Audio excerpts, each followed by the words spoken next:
Hello again and welcome back. Today, we'll be doing the Eurofighter Typhoon. I initially wanted to cover individual aircraft for the three nations involved, like the Harrier 2 for Britain, F4F ICE for Germany, and the F-104 ASA fighter for Italy. I'll still do those aircraft in a future episode, but since Generation 4 is the hot topic and people have been asking for the Typhoon in the comments, I might as well go with it. The Eurofighter EF2000 is one of those one-of-a-kind aircraft that I can't help but enjoy. Without further ado, the Eurofighter Typhoon. The roots for the Eurofighter project go as far back as 1971 when the British looked for a replacement for the Sapicat Jaguar that was just entering service with the RAF. While originally only a more agile tactical fighter, the requirement was changed to include air superiority. The RAF requirement produced a design called the Hawker P96, but was not accepted into service. On the West German side, a contract known as the Taktisches Kampfflugzeug 90 or Tactical Combat Aircraft 90 put Dornier and Messerschmitt Bloco Blom in a design competition with each other. Dornier's design was made in a collaborative effort with Northrop, producing the Northrop Dornier ND-102. It featured a crank delta design with canards. The design was widely praised, however, it did not enter service. When the British government proposed the European Collaborative Fighter in 1979, Dassault was the only participant aside from British Aerospace, as MBB was still working on its TKF-90 design proposal. A little over 2 years later, the ECF project underwent a grinding halt when BAE accused Dassault of demanding leadership in the design as well as disparity in the engine of choice, with the RB199 preferred by Britain. The RB199 would be fitted to the Panavia Tornado eventually. Dassault preferred the Snecma M88, which would eventually find its way onto the Rafale, or Rafale. From then on, the program would go several new iterations with new nations, even including Spain at one point, participated. There was the Agile Combat Aircraft Program, Future European Fighter Aircraft Program, and eventually the Experimental Aircraft Program, or EAP. By the time the EAP was started, the cost had ballooned to £180 million and was beset by delays due to various issues before development.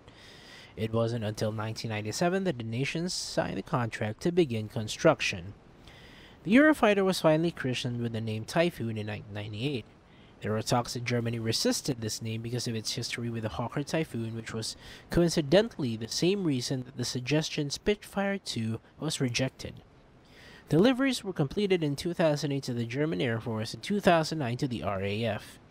The EF2000 remains in service with all four signatories, plus export customers in the Middle East. The Eurofighter Typhoon is a twin-engine single-seat delta-wing canard multi-role fighter.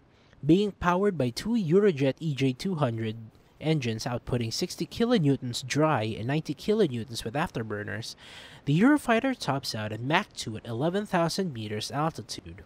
The Eurofighter is also capable of Mach 1.5 supercruise. The aircraft is fly-by-wire with artificial stability described as carefree. However, this also restricts a pilot from performing maneuvers beyond the engineering limits as described for the aircraft. The airframe is made of composites which greatly reduce the weight of the aircraft as well as help compensate for the larger radar cross-section of the aircraft through radar absorbent material. I will emphasize, I am not claiming that the EF2000 has stealth capabilities. It is just built with radar absorbent materials. I don't want to have another gripe in a stealth discussion again. The Eurofighter Typhoon is a glass cockpit complete with fully digital HMD and HUD along with HOTAS. A unique feature of the Typhoon is its voice control technology dubbed the Voice Plus HOTAS. Among the advanced user controls and interfaces in the helmet-mounted symbology system, it also features a simple recovery system for when the pilot is unable to fully control the aircraft.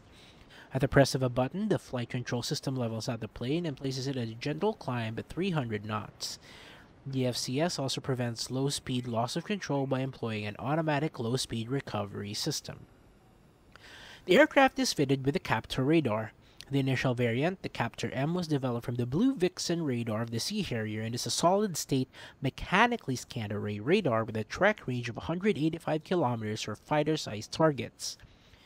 Being a multi-mode radar, it can employ single target track and track while scan capability. The radar can also identify threats and prioritize them.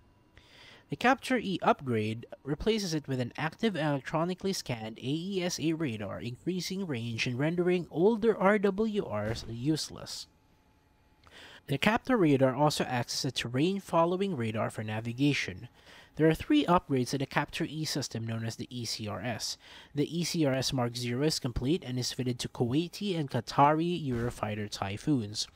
The ECRS Mark 1 will be retrofitted to older aircraft of the rest of the operators. The ECRS Mark II contains technology from the Gripen's ESO-5 Raven and is expected to be fitted onto newer aircraft of its major operators. The Eurofighter is also fitted with the Eurofirst Pirate IRST. It is linked to the pilot's display and is capable of multi-track target, single-track target, and single-track target ident. Single-track target ident requires a single target visually. It displays the target on the forward-looking infrared for the pilot to easily track. The Pirate also doubles as forward-looking infrared for the Eurofighter. This, however, does not act as a laser designator and thus requires an external targeting pod with each operator acquiring their own, from Lightning to Sniper to T-Outs to Atlas. Whatever targeting pod is necessary, it's been fitted on the Eurofighter. The Eurofighter Typhoon is fitted with a defensive aid subsystem. Fitted with RWR, MAW, active jammers, chaff, and flares, our AF Eurofighters had LWS capability as well. However, due to the fast tracking of the RAF, it did not come along with the early production variant, along with the Pirate system. Early Typhoons had the RWR, flares, MAW, but without the LWS. However, full DAS capability and Pirate would be fitted in the Tranche 2 aircraft. The standard gun armament for the Eurofighter is the Mauser BK-27 revolver cannon. However, the RAF does not use the 27mm. However, it did not go through the effort of removing the gun. They do not stockpile ammunition, nor do they include the use of the gun in training. Other nations, however, still use the gun. The Eurofighter can carry up to 150 rounds of the ammunition. However, I would suggest that Gaijin still allow use of the RAF's 27mm just to keep it in line with other Eurofighters of the same nations, of the other nations. The air-to-air armament of the Eurofighter consists of various missiles. Initially, the AMRAAM, AIM-9L, and ASRAAM on early tranches. This was subsequently certified to fire the MBDA meter and IRIS-T in later tranches. It can carry 4 missiles in the wing and 4 in the fuselage for a total of 8 missiles. The 4 fuselage store can carry bombs and rockets as well. The missile pylons in the wing can also carry bombs and rockets, and like the centerline pylon, fuel tanks. The air-to-ground armament of the Eurofighter consists of iron bombs and their paveway counterparts. The Eurofighter can carry a total of 4 iron bombs and paveways. The Typhoon is rated to carry CRV-7 rocket pods. For guided rockets, it can fire the Penguin and Harpoon anti-ship missiles, the Storm Shadow and Taurus standoff missiles, but absent is the Maverick, which remained in service with the Luftwaffe well into the Eurofighter's introduction. The RAF Typhoon's later tranche also qualified the EF2000 to fire the Brimstone 2 missile in a triple pylon in each wing, a total of 6. The Eurofighter Typhoon, I believe, can be added in 2 batches. The early variant with late Tranche 1 specifications with no IRST and only AIM-120B and AIM-9L capability. All 3 nations have both missiles in service. The Germans and Italians, while using IRSTs on their Typhoons, used AIM-9Ls on the F4F ICE and Italian F-16A Block 15 ADFs. The next batch would be the Eurofighter Typhoon Mid with Tranche 2 and 3 specifications such as Pirate, full DASS, IRIS-T, Meteor, and ASRAAM. This would be called the mid variant and probably would not carry the label of being early, mid, or late. Just Eurofighter Typhoon proper, like the F4F early and the F4F late. If necessary, there could be a late variant with Tranche 4 specifications when they enter service. All of these Eurofighters fit the Captor M radar, as the Captor E radar is so far only equipped on the Kuwaiti and Qatari Eurofighters. The AESA radar program has not been completed as of this video's conception.